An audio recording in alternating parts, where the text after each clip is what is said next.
Bom, pessoal, nós vamos dar continuidade ao estudo das equações lineares de ordem n de coeficientes constantes não homogênea.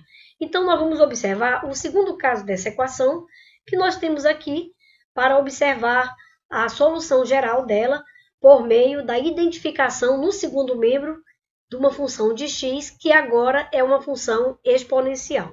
Então, nós vamos ter a solução geral, que é dada pela soma de outras duas soluções, que seria a nossa função complementar, e aqui nós temos, então, a solução que nós vamos determinar, que é a solução particular.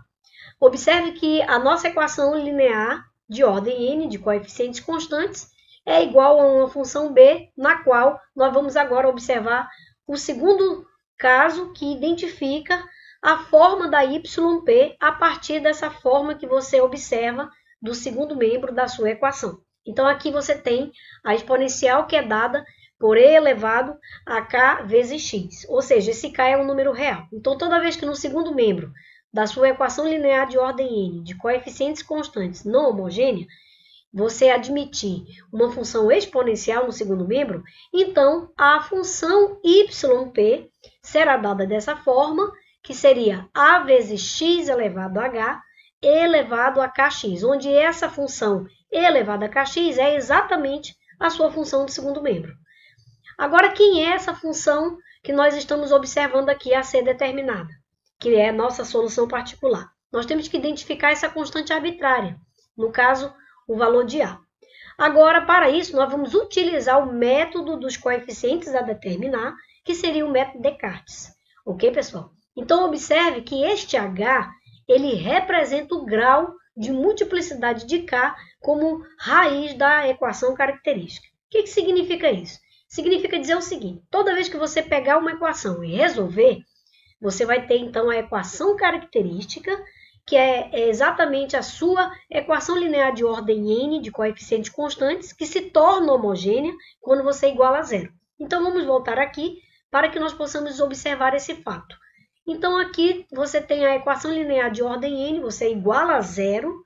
Então, a partir desta igualdade, você identifica a equação característica, resolve a equação característica e exibe, então, a função complementar, conforme os três casos que nós já vimos em videoaulas anteriores. Visite aí a nossa playlist de EDO, que você vai, com certeza, você vai encontrar.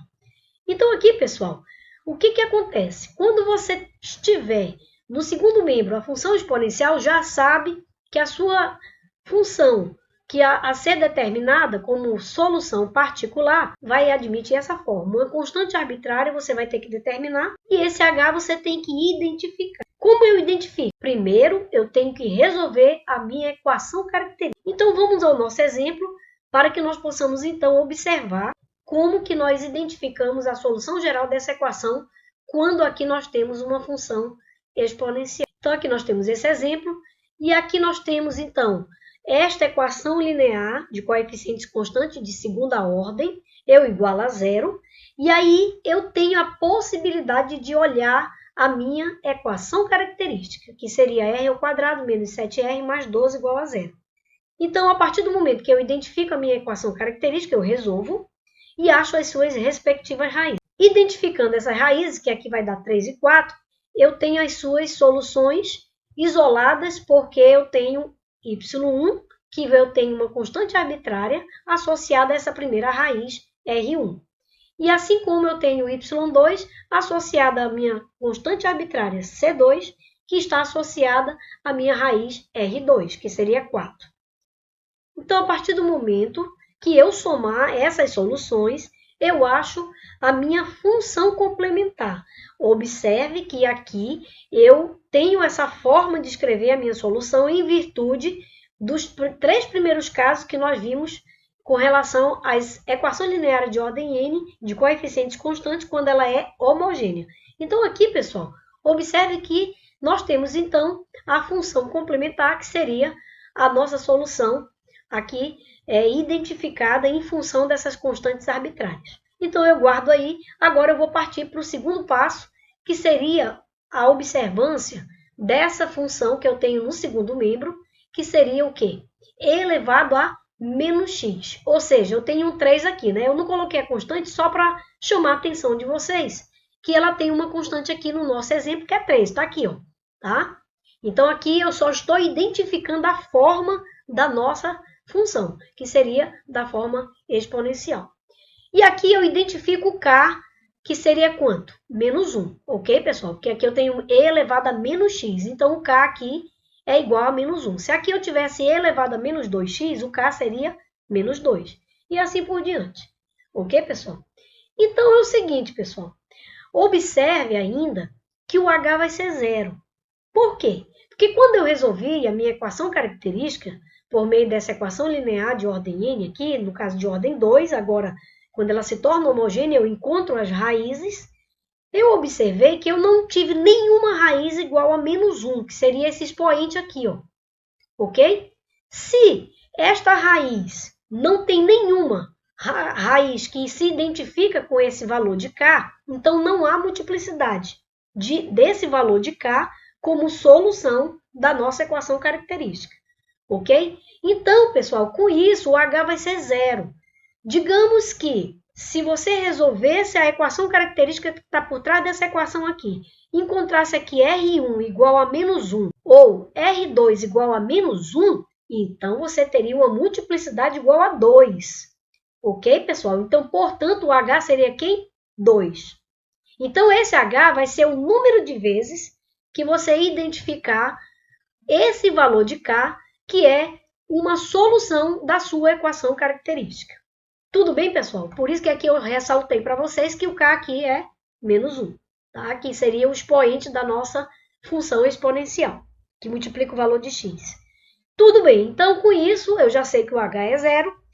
E observe, vamos voltar aqui anteriormente, porém que quando eu chego na minha função particular, ou seja, minha equação que identifica a solução particular, eu tenho que identificar essa constante arbitrária. Então, eu tenho que saber como é que eu escrevo a cara dessa solução particular. Então, eu vou escrever uma constante arbitrária qualquer, que aqui eu identifiquei como sendo o valor de A, e aqui vai multiplicar x elevado a h. Lembra? Esse h é o grau de multiplicidade de k como raiz da nossa equação característica. Então, pessoal, eu tenho que ver quantas vezes se repete esse k como solução da nossa equação que tem a ver, né, na nossa equação identificada lá no segundo membro. Ok, pessoal? Que seria o valor de k, que é o expoente da função. Bom, como eu identifiquei no nosso exemplo, vamos voltar. No nosso exemplo, nós já vimos aqui, então, que o menos 1. E este valor de k, eu tenho aqui, pessoal, observem aí, que não se identifica com nenhuma das nossas raízes. Então, significa dizer que o h é 0. Ok, pessoal? Ou seja, não apareceu como raiz da nossa equação característica nenhum menos 1. Ok? Então, eu vou dizer que o h é 0. Se o h é 0, fica A maiúsculo, que seria a minha constante arbitrária, vezes x elevado a h, ou seja, o h é 0, vezes a minha solução da minha equação que eu tenho lá no nosso caso. Ok, pessoal?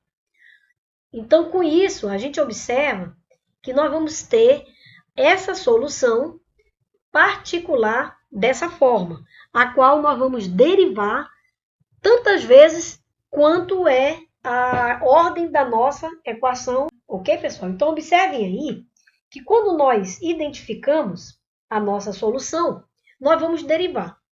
Agora, derivando a primeira vez, o que eu acho? Né? Eu vou ter, então, derivando a minha solução particular, ou seja, eu vou derivar a elevado a menos x, porque x elevado a 0 dá 1. Então, quando eu derivar, o que vai dar? Eu repito a constante, quando eu derivo a exponencial, eu repito a exponencial e derivo o expoente. Então, aqui vai ficar um menos, né? Quando eu derivar de novo, esse menos multiplicado por esse menos vai dar mais. Por quê? Porque eu repito a constante novamente, porque esse é um produto. E quando eu derivar aqui, a exponencial é ela mesma, vezes a derivada do seu expoente. Só que, então, menos vezes menos, pessoal, vai dar mais. Ok, pessoal? Então, com isso, eu tenho aqui as derivadas que eu preciso para que eu possa substituir. Então, observe aqui que a derivada de segunda ordem é a e elevado a menos x. A derivada de primeira ordem é a e elevado a menos x. Só que, observe, pessoal, que é negativo. Só que eu já fiz o jogo de sinal. Como aqui é menos, Então, eu já deixei aqui positivo. Tudo bem? Agora aqui o y é quem, pessoal? É exatamente esse yp aqui. Quem é esse yp? É a e elevado a menos x, porque x elevado a 0 dá 1. Então tá aqui, eu vou multiplicar o 12 por a elevado a menos x. Então agora eu vou somar e observar que eu vou ter a elevado a menos x mais 7 vezes a elevado a menos x mais 12 vezes a elevado a menos x, que é igual a 3 elevado a menos x. Tudo bem, pessoal? Observe que quando nós identificamos essa igualdade, nós podemos somar todos esses elementos. Então, somando aqui vai dar 20a elevado a menos x. Então, eu posso cancelar, porque a exponencial nunca se anula para nenhum ponto, então eu posso eliminar. E aqui eu tenho o quê? 3 sobre 20, isolando o valor de a. Identificado o valor de a, eu substituo na cara da minha função particular, que agora vai ser uma solução particular, porque eu identifiquei o valor da constante, que seria 3 sobre 20. Então, a minha solução particular é 3 sobre 20 elevado a menos x. Agora, pessoal, eu vou somar as soluções que eu tenho. Eu tenho a minha função complementar, que está em função das constantes arbitrárias, e eu tenho a minha solução particular. Quando eu somar essas soluções, eu tenho, então, o quê? A solução geral. Ok, pessoal? Então, era isso. Muito obrigada. Um abraço para vocês e até a nossa próxima videoaula.